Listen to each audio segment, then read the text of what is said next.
وہابی کون لوگ ہیں؟ وہابی اور ایک عام مسلمان میں کیا فرق ہے؟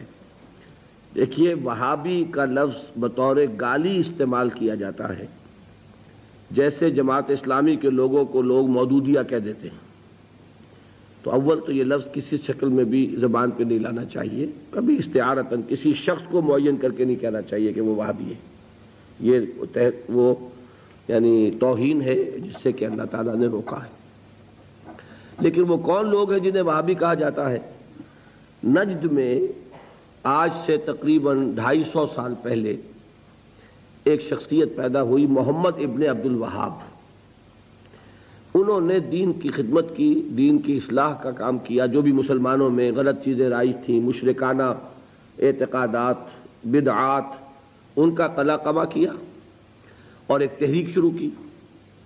اس کا پھر ان معاہدہ ہو گیا آل سعود کے ساتھ کہ آل سعود ایک ابھرتا ہوا قبیلہ تھا یہ، تو ان دونوں کا معاہدہ یہ ہو گیا کہ ہم مل جل کر کام کرتے ہیں، اگر حکومت کو ہم قائم کر لیں تو اس کی حکومت، اس کا انتظام جو ہے دنیاوی وہ آل سعود کے پاس رہے گا، اور اس کے دینی معاملات جو ہیں وہ آل شیخ کہلاتے ہیں، وہ اب شیخ محمد بن عبد الوہاب کے خاندان کے پاس۔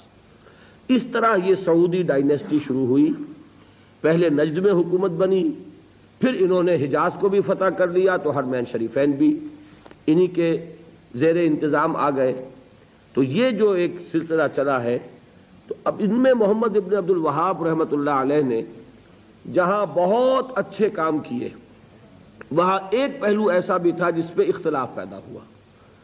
انہوں نے تصوف پر بڑی شدید تنقیدیں کی، اور اس میں کچھ میں سمجھتا ہوں کہ جیسا ہوتا ہے، کوئی جب بھی ریفارمر کھڑا ہوتا ہے، کوئی مصلح، تو جذبات میں آ کر بعض اوقات سخت باتیں بھی کہہ دیتا ہے، تو اس طرح کی کچھ باتیں بھی انہوں نے فرمائی ہیں۔ اس کا رد عمل ہندوستان میں خاص طور پر ہوا، اور انگریز نے وہاں پر جو شہیدین کی تحریک تھی، شاہ اسماعیل شہید اور سید احمد بریلوی رحمۃ اللہ علیہ، ان کی جو تحریک تھی، اس کو بدنام کرنے کے لیے یہ کہہ دیا کہ یہ انہی وہابیوں کے پیروکار ہیں، اور ہمارے ہاں بعض علماء نے پھر ان کی مخالفت اسی وجہ سے کی اور فتوے دیے ان کے خلاف۔ تو اب یہ لفظ جو ہمارے ہاں بریلوی مکتب فکر کہلاتا ہے، اس کی سب سے بڑے گالی ہے جو وہ دے دیتا ہے۔ وہ دیوبندیوں کو بھی وہابی کہہ دیں گے، وہ تو اب گالی دینے کی بات ہوئی نا، تو گالی دینی ہے تو دے دو جو چاہے۔ حالانکہ دیوبندی مکتب فکر کے علماء محمد ابن عبد الوہاب کی ہر بات کو نہیں مانتے، بلکہ وہ خود بھی تنقیدیں کرتے ہیں ان پر کہ ان معاملات میں انہوں نے حد اعتدال سے تجاوز کیا ہے۔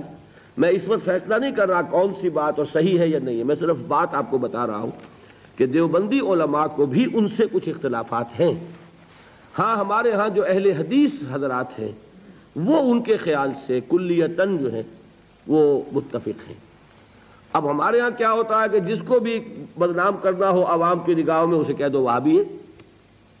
اس کا ایک لطیفہ بھی بیان ہوتا ہے، جبکہ ہندو بھی تھے، اور ہمارے پاکستان میں کہتے ہیں کہ ایک جگہ پر کوئی بنیا تھا، وہ مولوی صاحب جو تھے وہ اس سے سودا لیتے رہتے تھے قرض پر۔ ایک موقع پہ آ کے بنیے نے کہہ دیا کہ مولوی صاحب اب آپ کو میں سودا مزید نہیں دوں گا، پہلا حساب چکا دیجیے۔ تو انہوں نے واعظ میں کہہ دیا کہ فلاں شخص سے شنکر لال سے اب سودا نہ لو مسلمانوں، وہ وہابی ہو گیا۔ لوگوں نے اس کا بائیکاٹ کر دیا، تو اس نے ہاتھ جوڑ دیا آ کر۔ تو وہابی اس معنی میں اب گالی کے طور پر لفظ استعمال ہو رہا ہے۔ اللہ تعالیٰ مجھے اور آپ کو اس سے بچائے۔ محمد ابن عبد الوہاب رحمۃ اللہ علیہ نے بہت کام اچھے کیے۔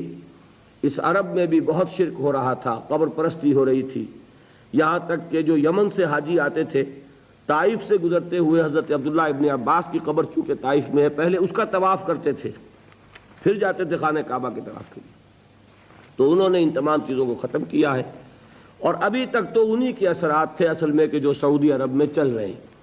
اب جو نئی نسل ابھر آئی ہے تو وہ آل شیخ کا عمل دخل جو ہے وہاں بہت کم ہو گیا ہے۔ آگے حالات کیا ہوتے ہیں تو اللہ کے علم میں، یہ ہے اصل شے، تو اس کو جو حقیقت ہے اسی تک رکھنا چاہیے۔